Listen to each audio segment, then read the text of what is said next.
Hello and welcome to another edition of Foreign Dispatches, the program that takes you around the world in 25 minutes. I'm Layo Olarinde. On the program this week,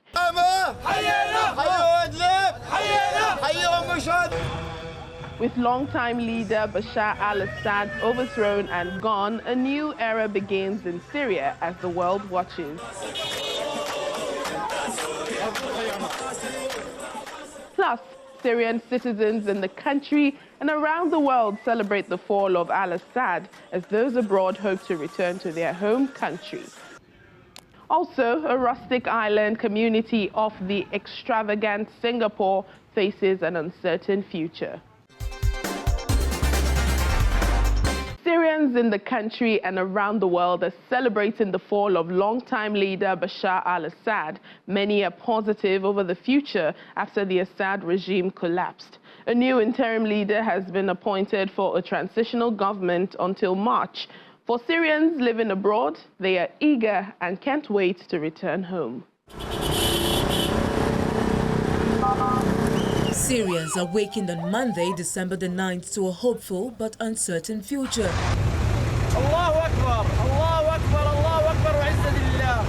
After rebels seized the capital, Damascus, and President Bashar al-Assad fled to Russia following 13 years of civil war and more than 50 years of his family's brutal rule.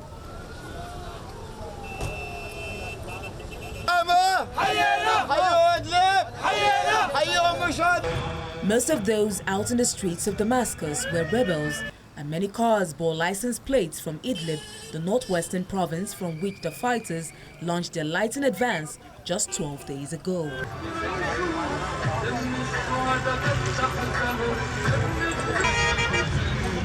The lighting advance of a militia alliance spearheaded by Ayat Tahrir al-Sham HTS, a former Al-Qaeda affiliate, was a generational turning point for the Middle East. We have been waiting for this day for 50 years.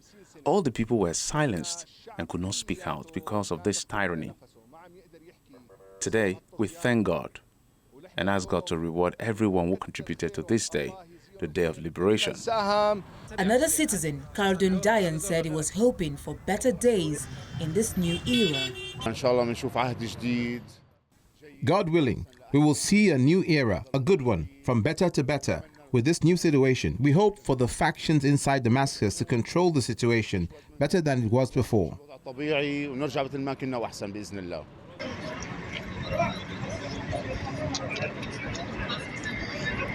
As news of the overthrow of Assad spread, Syrians outside the country prepared to return home.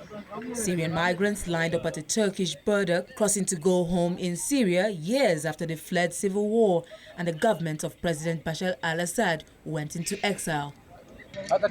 Mohammed al-Amid, standing among dozens of other migrants at Civil Gozu border crossing, lived in Turkey for 10 years and will be returning to Idlib. This was our dream after 50 to 60 years under the rule of Bashar al-Assad.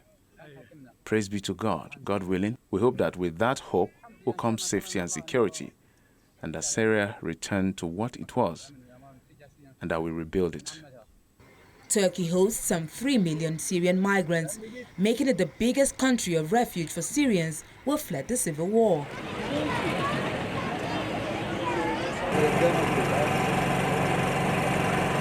There were long queues of people and cars at Lebanon's Masna border with Syria as Syrians began to return home.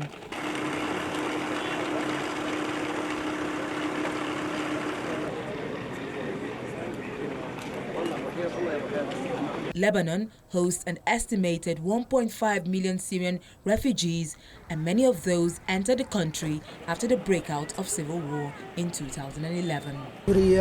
I was raised and lived in Syria. I've been deprived for 15 years from going to Syria. This is the first time since then we are going back to Syria. My parents, my brothers, my grandfather's house and relatives are all there.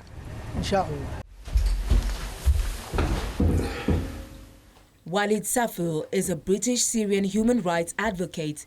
He has lived in the UK for more than 40 years.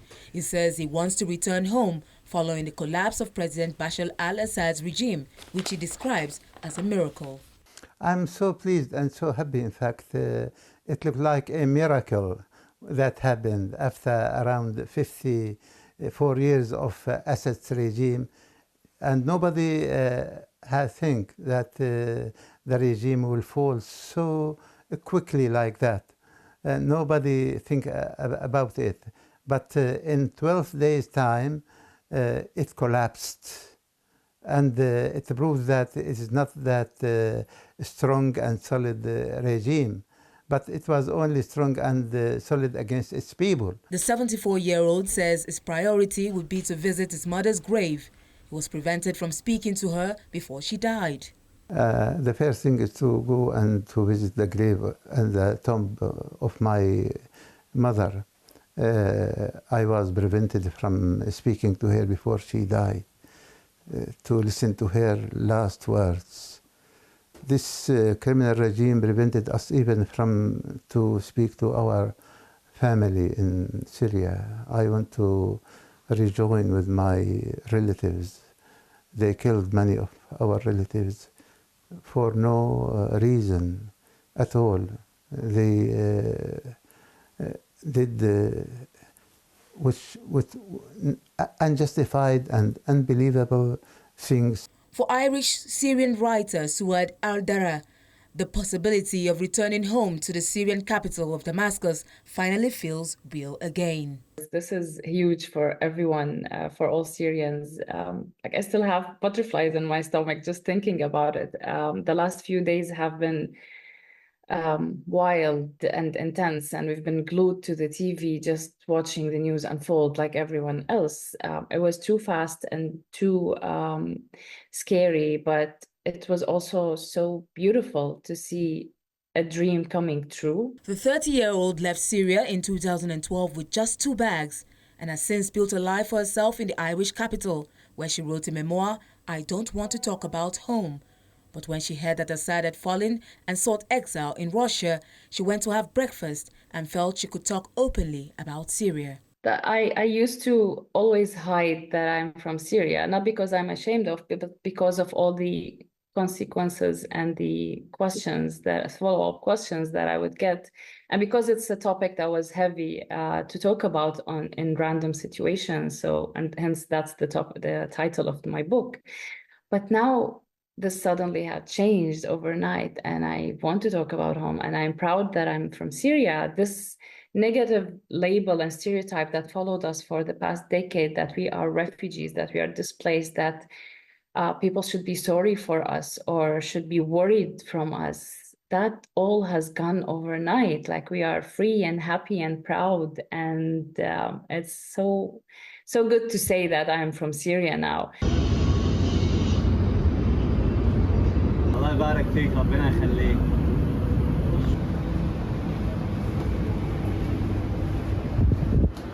Omar Al-Ush, a 19-year-old Syrian refugee working in Egypt, feels hopeful of returning to Syria. Now working in a nut shop in Egypt, Al-Ush shares a reality with many young Syrians who fled their homeland to escape the ongoing conflict and mandatory military conscription under Bashar al-Assad's rule.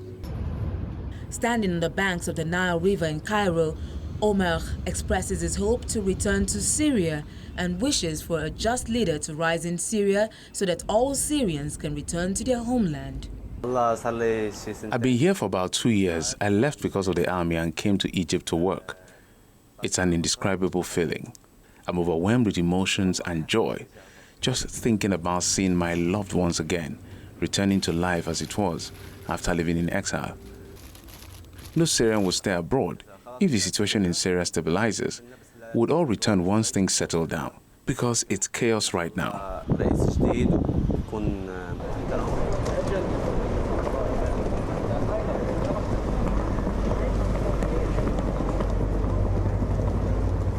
The fall of Assad is seen as one of the biggest turning points for the Middle East in generations, and many are eager and excited to return home. One Syrian in Germany says it's too early to tell if it's safe to return to the homeland. Anas Mudamani was one of the nearly 800,000 Syrians who fled the war at home and resettled in Germany when the Chancellor Angela Merkel opened Germany's borders as the country welcomed hundreds of thousands of asylum seekers. Originally from Damascus, Mudamani was only 18 when he managed to get a coveted photo with Angela Merkel, a picture which he said changed his life. The then Chancellor published a selfie in a memoir, Freedom. The situation hasn't improved yet. It's the same as before. Every person can decide for themselves whether they want to go back or not. But as for me, I don't want to go back that way. I just want to visit Syria often.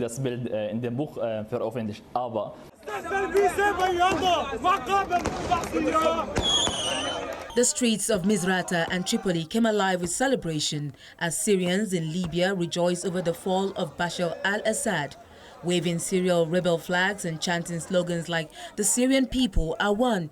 Crowds gathered to mark the end of Assad's rule after rebels seized Damascus.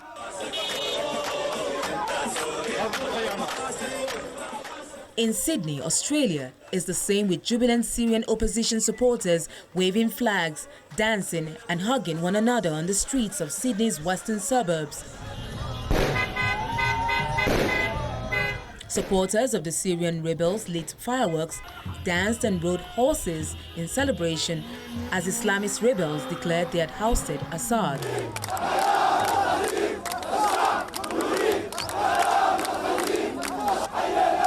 Meanwhile, in Greece, supporters of the Syrian rebels entered the Syrian embassy in Athens and hoisted the rebel flag from the rooftop, celebrating the fall of Assad.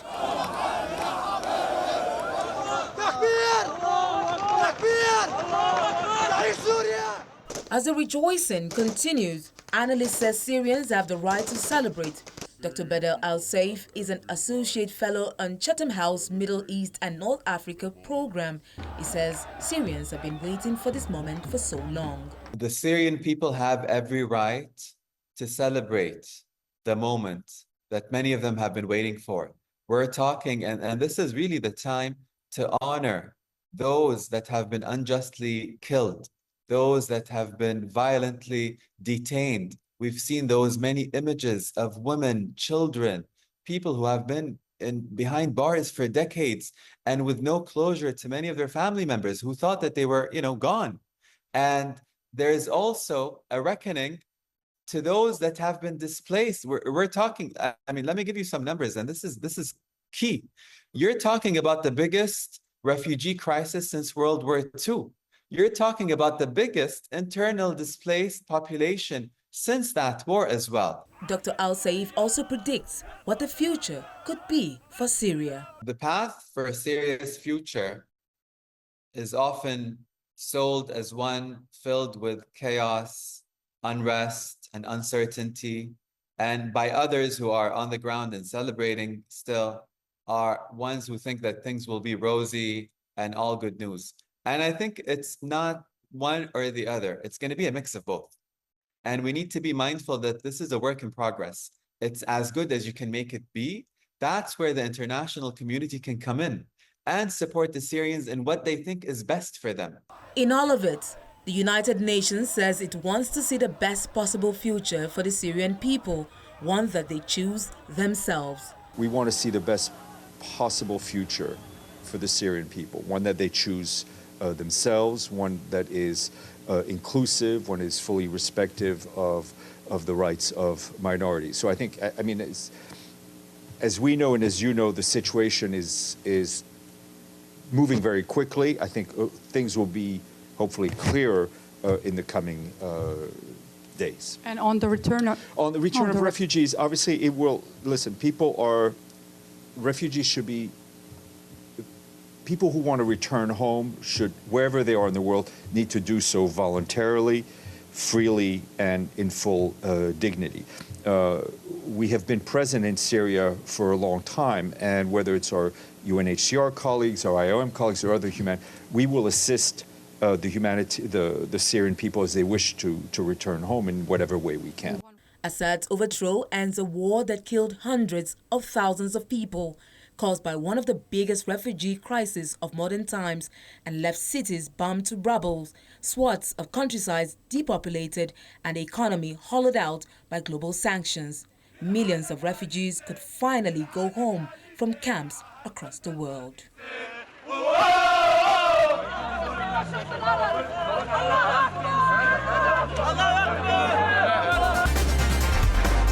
Welcome back. A rustic island community off the glitzy Singapore faces an uncertain future. The outlying island of Pulau Ubin is under threat of reclamation, but then plans were postponed. It is a rare rural spot amid the futuristic architecture of the Southeast Asian financial hub. A 10-minute ferry ride from eastern Singapore lies the small, sparsely populated rustic island of Pulau Ubin, one of the last remaining signs of rural life in one of Asia's most prosperous countries. Just opposed by the modern walls, lush parks and skyscrapers that dominate the city center, Pulau Ubin is a rare rural outpost and treasure trove of biodiversity amid the futuristic architecture of the Southeast Asian financial hub. Chu Yuk Chun, one of the 30 people living on the island that spans just 10 square kilometers, says he enjoys life on the quiet island, but does not see much of a future for its community. I think there will be fewer and fewer people on this island. To be honest, the old people have died off one by one, and the young ones are not suited for this kind of environment. Until 2013, the 79-year-old had to draw water from the well and use generators to provide power. In its heyday, almost 4,000 people lived on the island, working in granite quarries and plantations.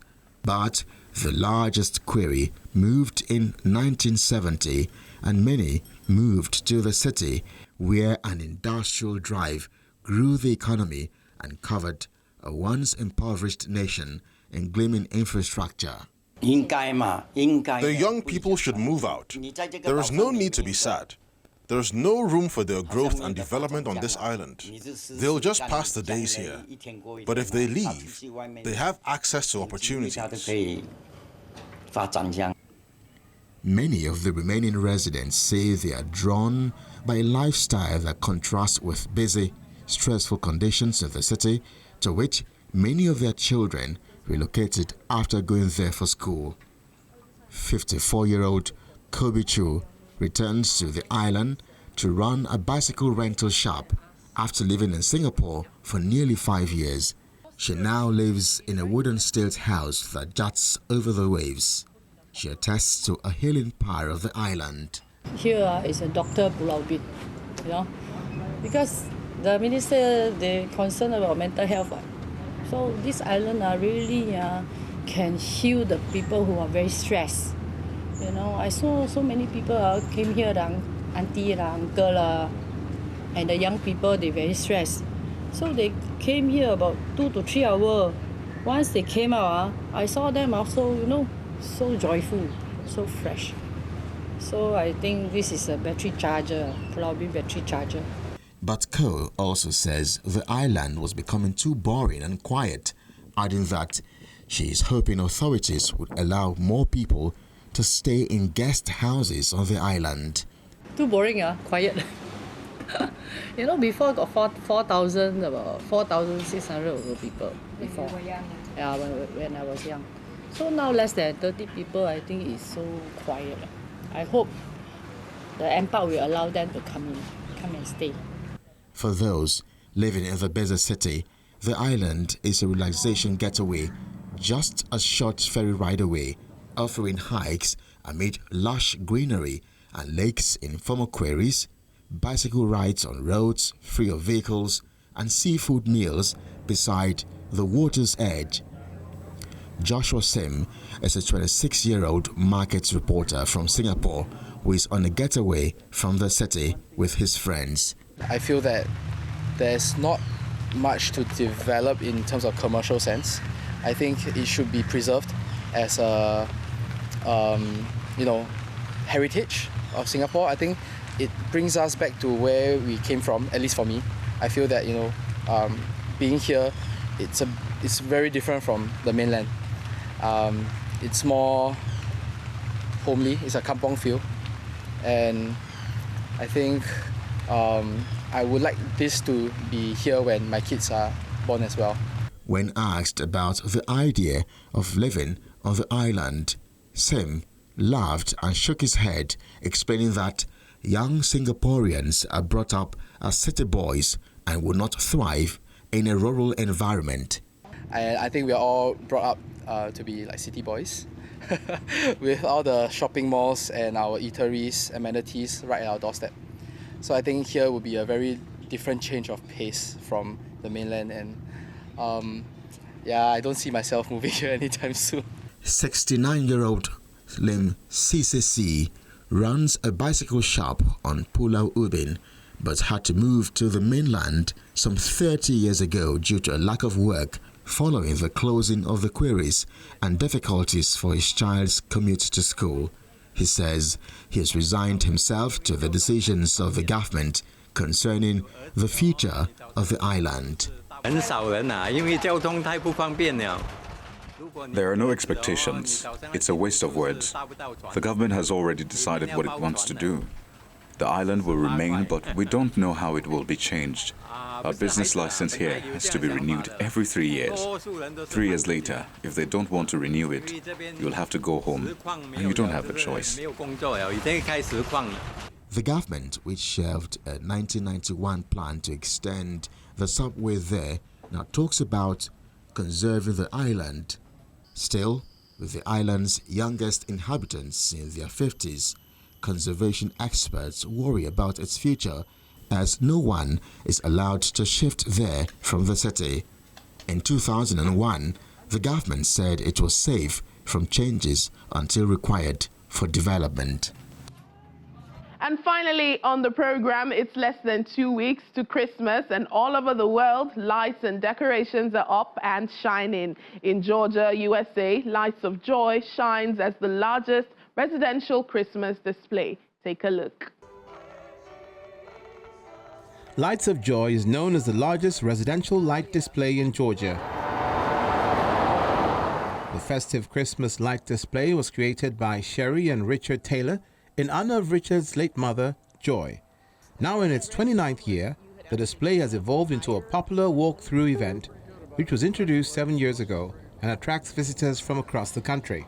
The Lights of Joy is because of, first of all, because of your mom. His mom, that was her name, was Joy. Well, Marjorie, but they called her My Joy, so she became Joy. And she was just a delightful lady. And we wanted to pay homage to her and her memories. And of course, it's a joyful time of year. So putting those together, we got Lights of Joy. The installation process takes months, with Richard and his team working from August through November to prepare for the December opening. The Taylors charge a $5 entry fee for those over 12 years of age to help cover some of those costs. This year's light display involved approximately 2,000 man-hours of work to install the lights. It cost $60,000, which includes expenses for lights, security, and maintenance. Well, it started out, it wasn't too bad.